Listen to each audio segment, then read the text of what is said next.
जैसा कि अभी हम लोग पढ़े हैं वेग के बारे में, वेग के बारे में पढ़े हैं तो एक टॉपिक छूट गया था त्वरण यानी एक्सेलरेशन। तो इसको हम लोग समझ लेते हैं, इस पर एक दो मैथ बना लेते हैं, फिर उसके बाद में सूत्र सिद्ध करेंगे हम लोग कि सूत्र कैसे होता है। तो देखिए त्वरण किसे कहते हैं, तो हम लोग अभी पढ़े दूरी, चाल, चाल उसके बाद में क्या पढ़े, वेग पढ़े हैं। अब त्वरण की बारी है। तो त्वरण किसे कहते हैं, तो देखिए किसी वस्तु के वेग में परिवर्तन की दर को उस वेग का त्वरण कहते हैं। किसी वस्तु के वेग, अभी वेग बताया गया कि विस्थापन बटा समय, वेग बताया गया विस्थापन बटा समय पिछले टॉपिक में। तब वेग में जैसे जैसे परिवर्तन हुआ तो उसकी दर को, उस वेग का क्या कहते हैं, उस वेग को क्या कहते हैं, त्वरण कहते हैं। इसको ए से सूचित किया जाता है, ए से सूचित किया जाता है। त्वरण का सूत्र होता है वेग में परिवर्तन बटा लगा समय, यानी वेग में कितना कितना कब कब परिवर्तन हुआ है और उससे क्या जितना समय लगता है उसे भाग देते हैं तो हमारा क्या निकलता है, त्वरण निकलता है। इसका ऐसा ही मात्रा होता है मीटर सेकंड के पावर क्या होता है, -2 होता है। सीजीएस सिस्टम में यानी सीजीएस मात्रक में होता है सेंटीमीटर सेकंड के पावर -2। त्वरण एक सदिश राशि है। त्वरण क्या है, सदिश राशि है। इस देखिए इसका कुछ रूल होता है। यदि वस्तु का वेग समय के साथ बढ़ता है, वस्तु के वेग समय के साथ क्या होता है, बढ़ता है। मान लीजिए कि 2 किलोमीटर है, 2 किलोमीटर प्रति घंटा की रफ्तार से चल रहा है, फिर 5 किलोमीटर प्रति घंटा, ऐसे मान लीजिए कि बढ़ता जाता है तो त्वरण का मान धनात्मक होगा। अगर मान बढ़ेगा, वेग का वेग, वस्तु का वेग समय के साथ बढ़ेगा तो त्वरण का मान क्या हो जाएगा, धनात्मक होगा। यदि वस्तु का वेग समय के साथ घटेगा तो त्वरण का मान ऋणात्मक, यानी बढ़ेगा तो धनात्मक, यानी +2 +3 +4 +5 +10 मतलब जितना हो। और धनात्मक ऋणात्मक का मतलब होता है कि माइनस में। तो वस्तु का वेग समय के साथ घटता है तो त्वरण का मान क्या हो जाएगा, ऋणात्मक हो जाएगा। तीसरा है ऋणात्मक त्वरण का मंदन कहा जाता है, यानी जो ऋणात्मक त्वरण होगा उसको कहा जाएगा मंदन। और यदि वस्तु का वेग एक समान रहता है तो त्वरण का मान क्या हो जाएगा, 0 हो जाता है। इसका दो टाइप होता है, यानी 2 प्रकार होता है। एक समान त्वरण और असमान त्वरण। देखिए यदि किसी वस्तु का वेग समान समय अंतराल में समान रूप से घटता या बढ़ता है तो वस्तु का त्वरण क्या हो जाएगा, वस्तु का जो त्वरण को एक समान त्वरण कहा जाता है। एक बार फिर से समझिए, यदि किसी वस्तु का वेग, यानी मान लीजिए कोई वस्तु है तो वस्तु में क्या हो जाएगा, जीप हो गया, कार हो गया, माने कोई चलने वाली वस्तु हो गई, तो वस्तु का वेग समान समय अंतराल में, एक समान समय अंतराल में समान रूप से घटता या बढ़ता है तो वस्तु के त्वरण को एक समान त्वरण कहा जाता है। जैसे स्वतंत्र रूप से गिर रही वस्तु का त्वरण एक समान त्वरण कहा जाता है, यानी स्वतंत्र रूप से गिर रही है, अपने आप गिर रही है तो जैसे गिरती रहेगी एक समान स्वतंत्र रूप से, कोई डिस्टर्बेंस नहीं। अब मान लीजिए कि जैसे कि हम लोग एक पंख को गिरा रहे हैं, तो पंख को गिरा रहे हैं और गिरा के फिर रोक लिए, फिर इधर से घुमा के फिर तो उधर कर दिए, फिर इधर से घुमा के उधर कर दिए। आप लोग बताइए उसका स्पीड बदला कि नहीं बदला? तो एक समान स्वतंत्र रूप से हम लोग गिरने दिए नहीं।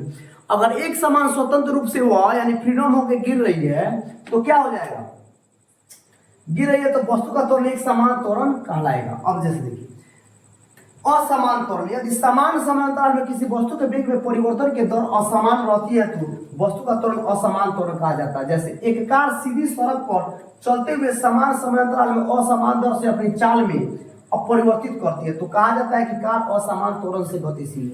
यानी कहने का मतलब है वही चीज है, थोड़ा बहुत का हेर फेर है। जैसे मान लीजिए कि स्पीड बढ़ाए हैं, 2 किलोमीटर कर दिए, फिर 3 किलोमीटर कर दिए, फिर 10 किलोमीटर कर दिए, फिर एक बार 5 किलोमीटर कर दिए, तो असमान हुआ कि नहीं हुआ? तो इसका एक स्क्रीनशॉट ले लीजिए, इस पर एक हम मैथ बता देते हैं, आप लोगों को समझ में आ जाएगा। एक स्क्रीनशॉट लीजिए। जैसा कि एक क्वेश्चन है, देखिए किसी मोटरसाइकिल का वेग 10:32 AM और PM में क्या अंतर है, यानी सुबह के समय को क्या कहते हैं, AM, और 12 बजे के बाद जब शाम दोपहर हो जाता है तो क्या कहते हैं, PM कहते हैं। तो 10:32 AM में 60 किलोमीटर प्रति घंटा है, यानी दिया गया है क्या दिया गया है, यानी 10:32 AM पर क्या है, उसका 10 किलोमीटर प्रति घंटा है, यानी प्रारंभिक वेग। तो u बराबर हम लिख देते हैं प्रारंभिक वेग बराबर कितना है 60 किलोमीटर प्रति घंटा है। यानी शुरुआत प्रारंभिक वेग किससे कहते हैं, जब स्टार्ट किए हैं, स्टार्ट करे हैं, जब हमारा गाड़ी जितना का स्पीड पकड़ा हुआ है उसको क्या कहेंगे, प्रारंभिक वेग है। और क्या है v बराबर क्या होता है अंतिम वेग। v बराबर क्या होता है हमारा अंतिम वेग। तो देखिए 60 किलोमीटर 10:35 AM पर 80 किलोमीटर हो जाता है, यानी अंतिम वेग जो है हमारा अंतिम वेग जो है वह कितना है 80 किलोमीटर प्रति घंटा। तो मोटरसाइकिल का त्वरण ज्ञात कीजिए, यानी 10:32 पर मोटरसाइकिल का वेग कितना है 60 किलोमीटर प्रति घंटा। 60 किलोमीटर प्रति घंटा का मतलब क्या होता है, एक घंटा में 60 किलोमीटर, एक घंटा में 60 किलोमीटर। और फिर 10:35 AM पर क्या हो जाता है, वही मतलब कि स्पीड उसका वेग बढ़कर हो जाता है 80 किलोमीटर प्रति घंटा, यानी शुरू यानी शुरुआती उसका वेग और लास्ट उसका वेग कितना है, माने दोनों के बीच में समय अंतराल में देखिए आप लोग को परिभाषा में बताया गया कि उतना ही समय अंतराल में। समय अंतराल का मतलब क्या होता है कि 10:32 से लेकर 10:35 के बीच में जो समय है उसको उसी का अंतराल कहते हैं, यानी दोनों के समय के बीच का अंतराल है। तो क्या हो जाए 80 किलोमीटर प्रति घंटा। तो समय कितना हुआ हमारा, तो देखिए तो 10:35 घटाओ 10:32, क्योंकि AM है तो AM है तो आराम से घटा लेंगे, PM होगा तब कैसे करेंगे। अब मान लीजिए कि 10:10 AM हम लिख देते हैं 12 PM, तब कितना घंटा होगा। अगर एक PM लिख दें 1 PM तब क्या कहिएगा, तब तो हुआ ना। देखिए 10 के बाद 11 12 के बजकर 1 मिनट हो जाएगा तो PM में चला जाएगा, तब 1 बजेगा तो 3 घंटा का ना हो गया फर्क। तो इसका भी मैथ है। अब आप लोग क्या करते हैं, कभी कभी हम देखे बहुत बच्चा क्या करता है, फटाक देना घटा देगा 30, अगर 2:20 हुआ है तो फटाक देना घटा देगा 0 1। अच्छा मान लीजिए 60 हुआ है तो फटाक देना 0 10 और 3 13 में 6 हो गया 9। अब बताइए 90 हो गया तो 60 मिनट का घंटा होता तो 90 कैसे हो गया, 60 मिनट का घंटा होता तो 90 कैसे हो गया। तो यहाँ भी ये भी एक प्रकार का मैथ है, अक्सर लोग पहुंच जाते हैं। तो ध्यान रखना है कि मिनट की घंटा की बात करते 60 मिनट से ना घटाना है, दहाई 60 ना लेंगे जी, 1 मिनट ले चाहे 1 घंटा ले, तो 1 घंटा लेंगे तो 60 मिनट, आप मिनट लेंगे तो 60 सेकंड लेंगे, आकि 10 ले लेंगे घंटा में। दहाई पर अब देखिए घटाव में भी बहुत लोग को सब कोई तो कहता है कि सर हम घटा लेते हैं।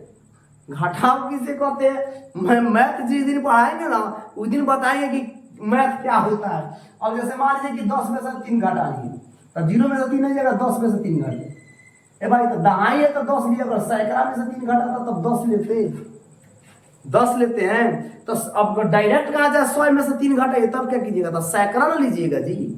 तो खैर इस सब पर चर्चा करने की जरूरत नहीं है, वीडियो लंबा हो जाएगा। चलिए देखिए यहाँ प्रारंभिक में क्या हो गया 60 किलोमीटर प्रति घंटा हो गया, अंतिम में क्या होगा 80 किलोमीटर प्रति घंटा। समय क्या हो गया आपका 10:35 से 10:32 क्या कहता होगा 3 मिनट, 3 मिनट हो गया। एक बार फिर से देखिए, किसी मोटरसाइकिल का वेग 10:32 में 60 किलोमीटर, यानी 10:32 यानी सूरज जब 10:32 टाइम दे के स्टार्ट किया था तो 60 किलोमीटर प्रति घंटा, यानी 1 घंटा में 60 किलोमीटर का स्पीड पकड़ा। अब फिर 3 मिनट के बाद यानी 33 34 35 यानी 3 मिनट के बाद वही स्पीड पकड़ लेता 80 किलोमीटर प्रति घंटा, यानी 1 घंटा में 80 किलोमीटर। तब करा तब त्वरण ज्ञात कीजिए।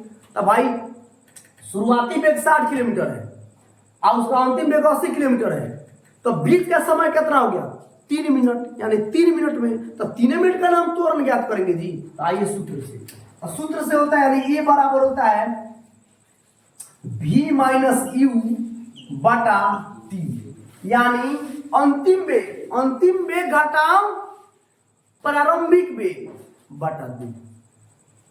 तो इसीलिए लिखा गया, बताया गया कि ऋणात्मक भी हो सकता है। अंतिम वेग अगर घट गया, मान लीजिए 60 किलोमीटर प्रति घंटा था, अगर 50 हो गया तब तो ऋणात्मक में आएगा कि नहीं आएगा, बताइए हमको। माने मान लीजिए 60 किलोमीटर प्रति घंटा क्या स्पीड से गया, अब 80 किलोमीटर हो गया तो अंतिम में से घटाया तो मान लीजिए कि धनात्मक हो गया। यही चीज अगर हम 60 किलोमीटर प्रति घंटा का स्पीड पकड़ा, अगर कोई 20 किलोमीटर प्रति घंटा का अंतिम स्पीड रहे तो 20 में से 60 घटाएंगे तो माइनस में जाएगा कि नहीं, इसलिए ऋणात्मक कहा गया है, इसलिए ऋणात्मक कहा गया है। अगर मान लीजिए 60 किलोमीटर प्रति घंटा के स्पीड से चल रहा है और 60 घंटे का 3 मिनट के बाद भी 60 किलोमीटर प्रति घंटा का स्पीड है तो क्या हो जाएगा, घटाने पर शून्य आ जाएगा। तो इसलिए धनात्मक भी हो सकता है, ऋणात्मक भी हो सकता है और शून्य भी हो सकता है। यही चीज तो बताया गया है। तब v का मान कितना है 80 किलोमीटर प्रति घंटा घटा, u का मान कितना है 60 बटा t का मान कितना है 3 मिनट।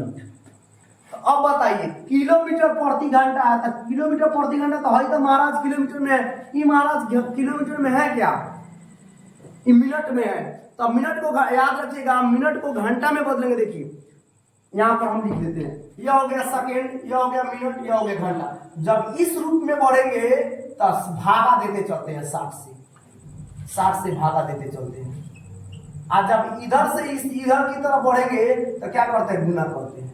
याद रखिए गुना करते हैं, यानी छोटा से बड़े रूप में जाने के लिए भागा करना पड़ेगा। मान लीजिए एक प्रकार से आप लोग अपने भाषा में समझेंगे, छोटा से बड़ा बनने के लिए बहुत कुछ खोना ना पड़ता था। महाराज खोएंगे तो यानी भागे ना देंगे, भागा मन क्या हो जाएगा, कम हो जाना। अब बड़ा से छोटा आने में क्या होता है, गुना होता है, यानी मल्टीप्लाई होता रहता है।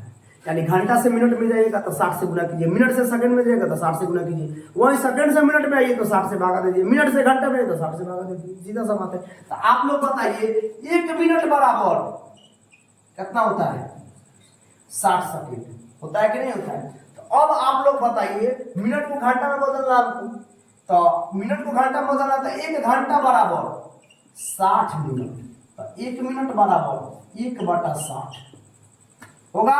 तो 3 मिनट बराबर, तो देखिए यहां पर फिर से एक बार देखिए 60 मिनट बराबर 1 घंटा होता है, तो 1 मिनट बराबर 1/60, यानी बाया बटा दाया, बाया बटा 3 मिनट बराबर 1/60 गुना 3, तो बाया बटा दाया गुना बगल में आया। सूत्र होता है मैथ का, बाया बटा दाया गुना बगल में आया।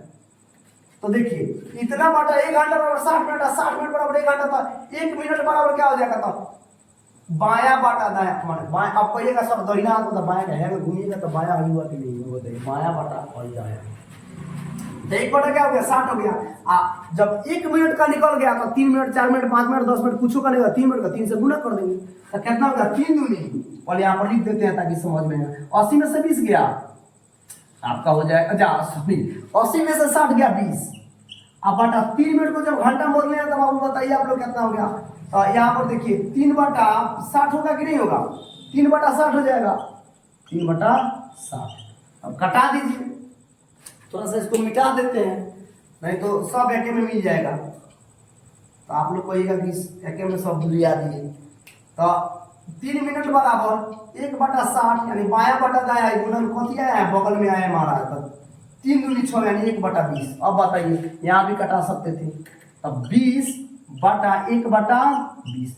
अब विभाज्यता का आप लोग बोर्ड मास का रूल पढ़े, भागा में रहता है तब पलट के गुना में चला जाता है, यानी 20 है गुना, या क्या हो जाएगा 1/20 आया है तो क्या हो जाएगा, पलटेगा तब 20/1 हो जाएगा, यानी 20 400, 20 400। तो आपका क्या हो गया 400 क्या होगा किलोमीटर प्रति घंटा। याद है वहां पर पावर 2 दिए थे मात्रक, याद रखिएगा SI मात्रक दिए थे, तो SI मात्रक क्या हो जाएगा इसका स्क्वायर में हो जाएगा। आया समझ में। तो मुझे विश्वास है कि इस प्रकार का मैथ अब आप लोगों को कहीं भी मिलेगा तो फटाक देना बना लीजिएगा। सेंटीमीटर में देगा, किलोमीटर, मीटर प्रति घंटा, सेंटीमीटर प्रति घंटा, कोई प्रॉब्लम नहीं है भैया, आराम से आप लोग बना दीजिएगा। मिनट में पूछेगा, मिनट में, या इस पिछला वीडियो देखिएगा मिनट और घंटा बताएं, मिनट और घंटा बताएं, आराम से इसको बना लीजिएगा। तो ये आपका मैथ हुआ। ऐसा ऐसा क्वेश्चन जब खत्म होगा, हमारे यहाँ का लाइन का सिस्टम आप लोग समझते करते हैं, थोड़ा सा हवा बहा लाइन कट गया, थोड़ा सा बारिश का एक बूंद हुआ लाइन कट गया, तो यही सब समस्या है। लाइन बीच में कट गया है, वीडियो स्टॉप हो गया, तो खैर कोई बात नहीं। चलिए फिर से हम लोग शुरू करते हैं।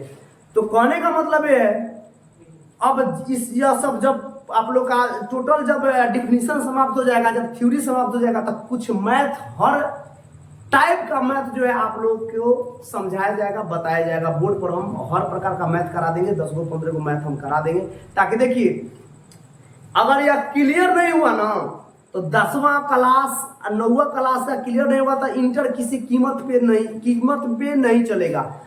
तो इसलिए 9th का न्यूमेरिकल पढ़ना बहुत जरूरी है। और ये पूरा मैथमेटिक्स है, पूरा भरा पड़ा है, महाराज ही मैथमेटिक्स से भरे हुए हैं। ये महान समझिए कि फिजिक्स जो है ये महान है, इनको प्रणाम करके आप लोग मन लगा के पढ़िए। नहीं पढ़िएगा अगर समझते कि बैठे बैठे अगर घोर के मिल जाएगा, कोई चीज घोर के पिला देगा तो नहीं होने वाला है। हम हमेशा कोशिश करते हैं कि बेहतर से बेहतर आप लोग को कंटेंट दें, बेहतर से बेहतर समझाने का प्रयत्न करें। तो थोड़ा सा आप लोग भी मनोबल बढ़ाइए। मनोबल बढ़ाने का मतलब हुआ है कि थोड़ा सा मान लीजिए कहीं से अगर कमी रहती है, समझ में नहीं आता, तो थोड़ा सा आप लोग बताइए हमें कि सर यहाँ पर प्रॉब्लम हुआ है, हम उसको सुधारने की और कोशिश करेंगे। तो मुझे विश्वास है कि आप लोग को बहुत अच्छा से समझ में आया होगा।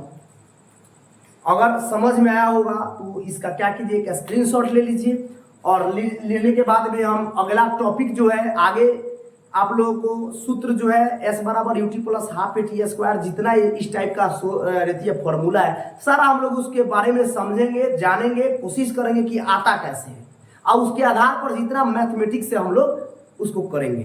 तो इसको आप लोग एक स्क्रीनशॉट ले लीजिए।